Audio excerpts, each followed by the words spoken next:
मैं आपसे एक ये संदेश भी देना चाहूँगा कि हम सभी को राहुल नागर जी की तरह इस समय सबकी सेवा करनी चाहिए। नमस्कार दोस्तों, मेरा नाम कृष्णा सिंह राजपूत है। आज मैं आपके साथ सेकंड वीडियो फिर दोबारा लेके आ रहा हूँ। इससे पहले आपने मेरी वीडियो में जनरली देखा होगा कि हुआ क्या था। इससे पहले की वीडियो में मैंने आपको ये चीज़ बताई थी कि अगर आपको कोरोना से जंग जीतना है तो सबसे पहले अपनी डाइट को मेंटेन करके रखना है। तो उसमें काफ़ी सारे लोगों का सजेशन भी बहुत अच्छा आया और ये एक रियलिटी भी है। लेकिन उसके साथ साथ मैं आपको कुछ ऐसी चीज़ें बताना चाहूँगा कि आजकल माहौल क्या बना हुआ है कि जैसे कि किसी पेशेंट को अपन जनरली पता चलता है कि कोविड-19 पॉजिटिव है, तो जैसे ही वो कोविड-19 अगर पॉजिटिव है तो जनरली क्या करते हैं लोग उससे दूर हटना स्टार्ट कर देते हैं। तो ऐसी सिचुएशन में ये ना करें, उसकी मदद करें, मेरा ये कहना है ना। दूर हटना, सेफ्टी प्रिकॉशंस लेना एक अच्छी बात है, लेकिन कम से कम एटलीस्ट उसको मदद दें, क्योंकि आज मदद की ज़रूरत है। इसी चीज़ को देखते हुए जब ये कोविड, पीछे आपको दिख रहा होगा ये कोविड वार्ड है ऑलरेडी, है ना, ओबेदुल्लागंज हॉस्पिटल का ये कोविड वार्ड है। और उसी चीज़ को देखते हुए यहाँ पे मेरी एक मदर भी एडमिट रही थी। तो जब मेरी मदर एडमिट रही थी तो उस ड्यूरेशन में एक ऐसी शख्सियत है जिसे काफ़ी सारे लोग जानते होंगे, और उस शख्सियत को जानने के बाद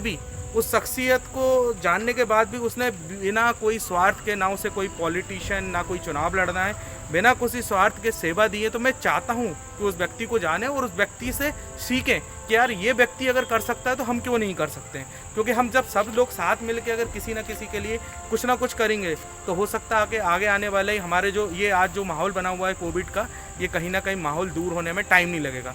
क्योंकि यहाँ पे जो कोविड पॉजिटिव मरीज है वो कहीं ना कहीं अपने आप को बेसहारा महसूस कर रहा है, उसको कहीं ना कहीं सहूलियत नहीं मिल रही है। तो मैं आज आपको एक ऐसी शख्सियत से मिलवाना चाहूँगा जिसको शायद कुछ लोग ओबेदुल्लागंज में जानते भी होंगे, और नहीं जानते हों तो मैं बताना चाहूँगा, जबकि मेरा ऐसा कोई स्वार्थ नहीं था या उनका मेरा पर्सनली उनसे मेरा कोई इंटेंशन नहीं था कि उनसे मुझसे कहा, मेरी इच्छा हुई कि उनके लिए एक वीडियो बनाई जाए कि कम से कम उनको देख के लोग बाग उनसे प्रेरणा लें कि यार ये व्यक्ति अगर हमारे लिए ऐसा अच्छा कर सकता है। जबकि उनकी खुद की ऑलरेडी बच्चियाँ हैं, जबकि वो खुद ऑलरेडी अप्रैल के महीने में कोविड पॉजिटिव थे।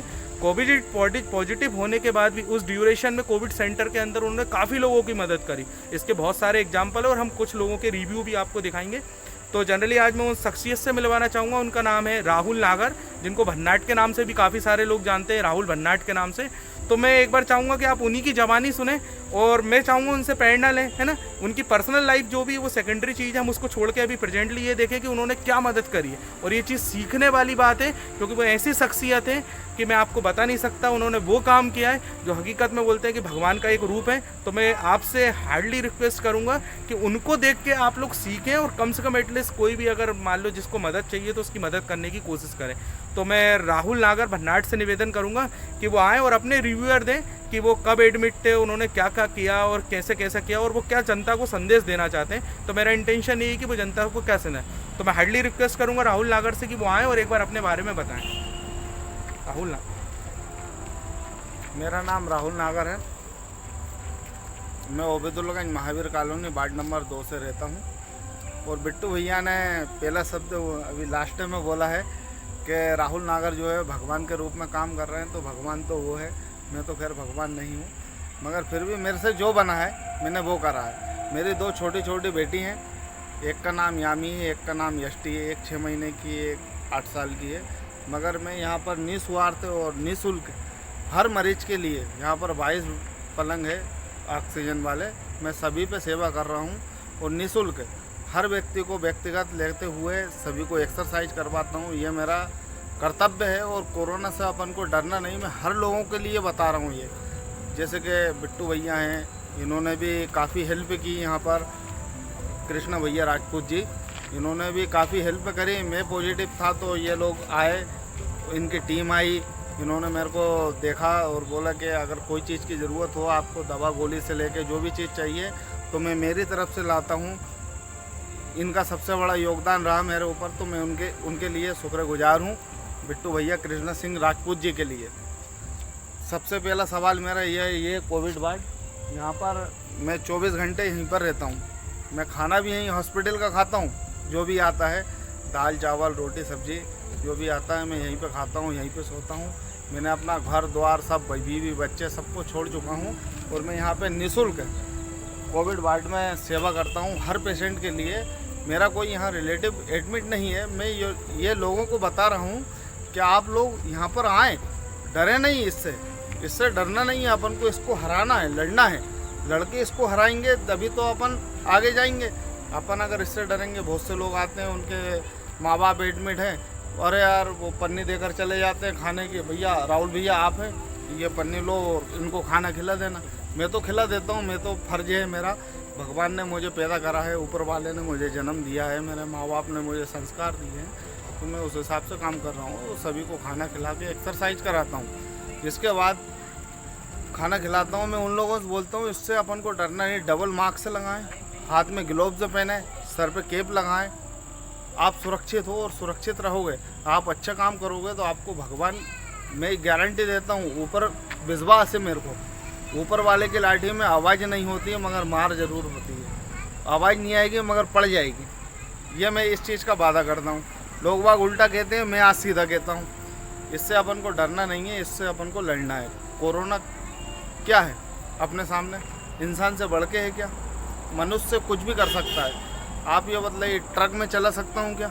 नहीं चला सकता हूँ। अगर मैं सोच लूँ तो नहीं चला सकता हूँ जीवन भर, और अगर चलाना चाहूँगा तो चला लूँगा। बाइक है, मैं चला सकता हूँ तो चला सकता हूँ।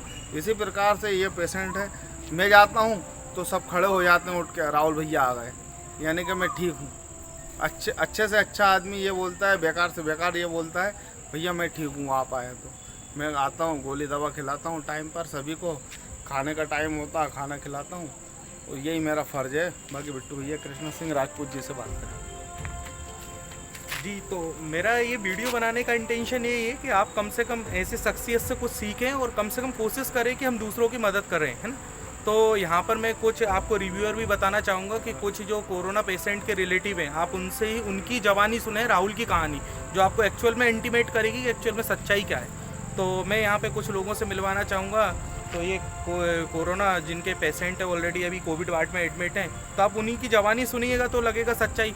मेरा इंटेंशन यहाँ बार बार मैं आपको ये बता रहा हूँ कि मेरा इंटेंशन ये नहीं है कि मैं राहुल को कहीं ना कहीं पब्लिसाइज करना चाह रहा हूँ, दिखाना चाह रहा हूँ, प्रोजेक्ट करना चाह रहा हूँ। मेरा इंटेंशन है कि आप कम से कम एटलीस्ट राहुल को देख के सीखें कि राहुल कर सकता है तो हम क्यों नहीं, जबकि उसकी 2 छोटी छोटी बच्चियाँ हैं और सोचिए वो मदद कर रहा है। तो देखिए, जो फरिश्ता होता है उसको भगवान मदद करता है और इससे बड़ी मदद कुछ नहीं होती। तो देखिए, मैं आपको कुछ लोगों का रिव्यूअर भी दिखाता हूँ जिनके ऑलरेडी पेशेंट यहाँ एडमिट है। मैं चाहूँगा कि उनके पेशेंट के नाम के साथ बताएं और आप उनके क्या लगते हो, राहुल ने क्या सेवा करी है, तो ये बताएं। आइए आप लोग आ जाइए, सभी लोग एडमिट करवाने वाले।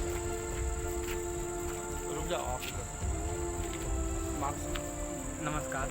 मैं बताना चाहूँगा कि मैं जब सबसे पहले मेरी दादी एडमिट है अभी यहाँ पे, तो पहले यहाँ पे बेड खाली नहीं थे, तो ये राहुल नागर जी ने सबसे पहले बेड की इंतजाम करवाया और यहाँ पे एडमिट करवाया, और डॉक्टर से भी बोला कि ये जो पेशेंट है इनकी ऐसी कंडीशन है, इनने बताया। तो फिर और हर तरीके से इनने पूरी पूरे यही नहीं कि एक ही मरीज़ की मदद की, पूरे वार्ड में जितने भी मरीज़ हैं सब, अभी जैसा इन्होंने बताया कि हर मरीज़ की जो उनको ज़रूरत पड़ती गई उस हिसाब से उन्हें ज़रूरत दी। जी नमस्कार, मेरा नाम प्रतीक श्रीवास्तव है। आज मैं कोविड सेंटर के आगे खड़े होकर आपसे बात कर रहा हूँ। मेरे पिताजी श्री शिव शंकर श्रीवास्तव जी निवास गौरगंज आज इस अब्दुल्लागंज कोविड क्षेत्र में एडमिट हैं। तो मैं आपको एक ऐसी शख्सियत के बारे में बताना चाहता हूँ जिनका नाम है राहुल नागर जी। उनको हम सभी राहुल नागर जी के नाम से जानते हैं। जब मैं पहले दिन यहाँ अपने पिताजी को एडमिट करवाने आया तो जब मैं बहुत घबराया हुआ था, टेंशन में था कि क्या होगा, इतनी ऑक्सीजन कम हो रही है उनकी, और इसी बीच मैंने अपने दादाजी को भी खो दिया। तो हुआ ये कि पहले दिन जब मैं इस अस्पताल में आया था, मुझे तो कुछ नॉलेज थी नहीं कि भैया कैसा क्या अस्पताल है, क्योंकि हम सभी ये एक राय बनाते हैं कि कहीं ना कहीं पेशेंट को अच्छी जगह ले जाएं, प्राइवेट में करवाएं। लेकिन राहुल नागर जी मुझे मिले और उन्होंने बताया कि तुम्हारे पिताजी जल्दी अच्छे हो जाएंगे, और इनने मुझे आश्वासन दिया कि यदि तुम्हें पैसों की भी ज़रूरत होती है तो ये 5 एकड़ ज़मीन अपनी बेच देंगे। सबसे बड़ी बात इनने बोली कि चिंता मत करो, ये तुम्हारे बाप नहीं, ये मेरे बाप हैं। और एक अलग कमरे में मेरे पिताजी शिफ्ट थे, तो उनको वो अपने हॉल में लेकर आए जिसमें 10 से 12 कोरोना पेशेंट थे। इनने बोला मैं उन 10-12 कोरोना पेशेंट की जैसी सेवा कर रहा हूँ वैसे ही तुम्हारे पिताजी की भी करूँगा, इनको वहीं रखो। मैंने बोला ठीक है। राहुल जी ने आकर फिर बेड के पूरे उसको सैनिटाइज़ करा, पूरी साफ़ सफाई करवाई। उसके बाद मेरे पिताजी की उनने सुबह शाम आकर देख रेख करी। वो सारे मरीजों से ये पूछा करते थे कि आपने गोली खाई, नहीं खाई तो वो खुद खिलाते थे। एक्सरसाइज नहीं करी तो वो गुस्सा होते थे, प्यार से करते खिलाते थे, लेकिन एक्सरसाइज वो ज़रूर करवाते थे। इसके अलावा उन्हें हर चीज़ का ध्यान रखा। जैसा कि अब मैं आपसे एक ये संदेश भी देना चाहूँगा कि हम सभी को राहुल नागर जी की तरह इस समय सबकी सेवा करनी चाहिए, क्योंकि कोरोना जो महामारी है हमारे देश में जो इतनी बुरी स्थिति हो रही है, उसका एक कारण ये भी है कि हम लोग कोरोना वाले मरीज़ को टेंशन दे देते हैं, उससे दूरी बना लेते हैं। यदि हम उसको मानसिक प्रताड़ना ना देकर उसकी सेवा भाव करें तो वो जल्दी स्वस्थ होगा। जय श्री राम।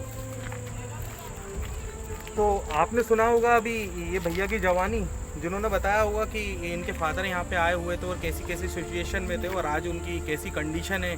तो ये आप चाहें तो उनसे एक बार पूछ सकते हैं कि जब 1 मिनट और आएंगे आप भैया 1 मिनट के लिए, कि आपके फादर जब आए थे यहाँ पे एडमिट हुए थे तो अभी प्रेजेंट में कैसी कंडीशन है, थोड़ा बताएंगे क्या? जी, फादर मेरे जब यहाँ पे आए थे, जब उनको बहुत ज़्यादा घबराहट हो रही थी, एक तो इसकी भी कि अब ये कोरोना महामारी थी, दूसरी और टेंशन है दिमाग में चलती रहती थी। लेकिन जब राहुल जी से हम लोगों ने संपर्क करा और उनकी बातें सुनी तो कहीं ना कहीं, और सुबह शाम उनकी देख रेख, मतलब घर के होकर हम इतनी देख रेख नहीं कर पाए जितनी उनने कर दी, इस हिसाब से मेरे पिताजी को बहुत रिलीफ मिला। इस बीमारी में मैंने ये भी सीखा कि मानसिक रिलीफ यदि व्यक्ति को मिले तो उसकी ऑक्सीजन लेवल ऑटोमेटिक बढ़ना चालू हो जाती है। तो मेरा आप सबसे यही आग्रह है कि राहुल जी से हमें कुछ सीखना चाहिए और हमारे सारे मरीज हों, जान पहचान वाले हों। अब देखिए राहुल जी, उनका खुद का परिवार है, उनकी 2 छोटी छोटी बच्चियां हैं, उसके बावजूद वो सुबह यहाँ आ जाते हैं और फिर रात में जाते हैं। उनके घर से भी कई बार फ़ोन आता है कि घर पे आ जाओ, इतनी महामारी फैल रही है, वहाँ क्यों हो। लेकिन राहुल जी बोलते नहीं, मैं तो यहीं रुकूंगा, इन लोगों की सेवा करूँगा आज भी और कल भी। तो ऐसी सोच हम सभी को रखना चाहिए, राहुल जी से कुछ सीखना चाहिए। धन्यवाद। देखिए मैं आपको एक चीज़ बताना चाहूँगा कि मेरा इंटेंशन, सबसे पहले क्लियर कर दूँ कि मेरा इंटेंशन ये नहीं है कि मैं राहुल को पब्लिसाइज़ करना चाह रहा हूँ, कि आप लोग ये क्लियर कर लें कि ऐसा नहीं है कि मैं राहुल को प्रोजेक्ट करना चाह रहा हूँ। मैं एक सच्चाई से आपको रूबरू करा रहा हूँ, है ना, कि कम से कम आप लोग उसको देख के सीखें। जो मैंने देखा है, ऑलरेडी मेरी मदर एडमिट थी तो मैंने उस सिचुएशन में देखा है कि वो व्यक्ति आता था और कैसे कैसे यहाँ सेवा करता था।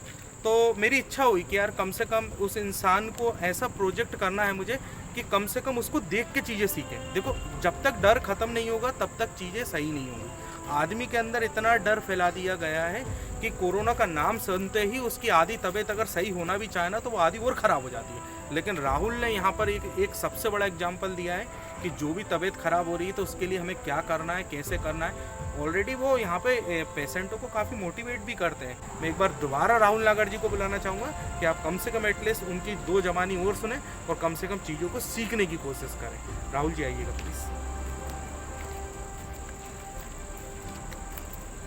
दोबारा मैं आया हूँ, बड़े भैया कृष्ण सिंह जी राजपूत ने बुलाया मेरे को। मैं इनको व्यक्तिगत जानता भी हूँ और बड़े भाई की तरह मानता भी हूँ, और इतना अच्छा मेरा इनसे रिलेशन नहीं है।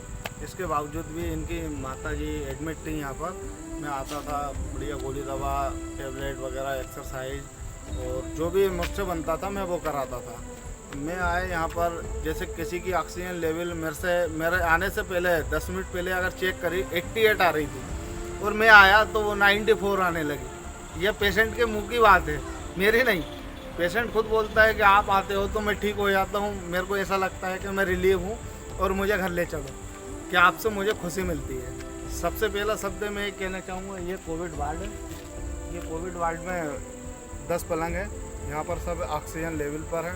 अंदर और भी हैं 12 पलंग जिस पर सब ऑक्सीजन पे हैं।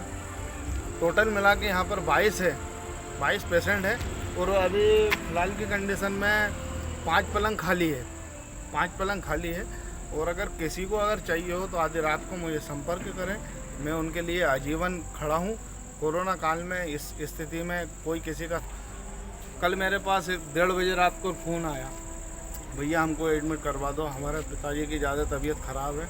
द्वारका सिंह नागर है उनका नाम, ग्राम दिवटिया के वो रहने वाले हैं।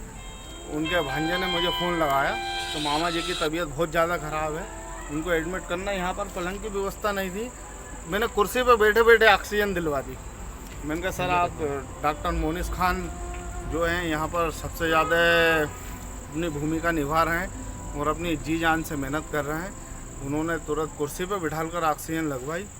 पलंग खाली नहीं था, इसके बाद भी डॉक्टर मोनिस खान का मैं सबसे ज़्यादा शुक्रिया अदा करता हूँ इस चीज़ में।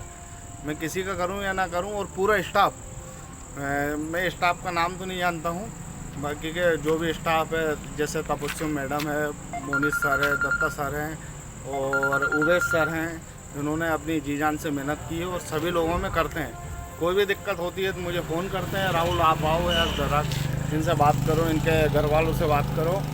किसी को अगर वेंटिलेटर की ज़रूरत होती है तो मैं तुरंत अपनी कार से खुद से भोपाल जाता हूँ, पेशेंट को लेकर जाता हूँ, यहाँ से ऑक्सीजन लेकर जाता हूँ, उनको एडमिट करवाता हूँ। कल एक पेशेंट को इमरजेंसी ऑक्सीजन की ज़रूरत थी, उनको वेंटिलेटर पर शिफ्ट करना था, तो मैं अपनी स्वयं खुद की कार से लेकर गया निःशुल्क। ऐसा नहीं कि मैंने उनसे पेट्रोल का पैसा लिया, निःशुल्क लेकर गया और उसको एडमिट करवा कर आया। ये मेरी भावना है और मैं ऐसी में सोच रखता हूँ। बाकी बिट्टू भैया देखिए एक बहुत अच्छी चीज़ बताई कि राहुल जी ने एक बहुत अच्छी चीज़ बताई कि डॉक्टर मोनिस खान सर है ना, तो डॉक्टर मोनिस खान सर यहाँ पे मदद काफ़ी करते हैं। ये सच्चाई है साहब, अच्छी हुआ उनकी जबान से ये नाम आया, मेरे दिमाग से उतर गया था। लेकिन ये सबसे अच्छी चीज़ है कि हकीकत में यार उनको मैंने देखा है कि डॉक्टर हैं, वो डॉक्टर बिल्कुल ये मान के चलिए बाकायदा आधे घंटे के पेशेंट को सीरियसली कहते थे ना, सीरियसली उनको देखा करते थे। ऐसा नहीं कि फॉर्मेलिटी कराओ, फॉर्मेलिटी करके चले गए। तो हम कभी निवेदन करेंगे कि डॉक्टर मोनिस खान सर से कि उनसे रिक्वेस्ट करें तो थोड़ा सा वो इसके बारे में प्रिस्क्रिप्शन बताएंगे कि हमको क्या क्या लेना चाहिए। तो हम कभी मोनिस खान सर से भी बात करेंगे। तो आप सभी लोगों को मैं धन्यवाद देता हूँ और कोशिश करता हूँ कि आप ज़्यादा से ज़्यादा लोगों में ये वीडियो शेयर कीजिएगा कि कम से कम एक व्यक्ति को देख के कम से कम दूसरे लोग सीखें कि हमको इस बीमारी से डरना नहीं है, हमें इस बीमारी से हटाना है। Thank you for watching my video.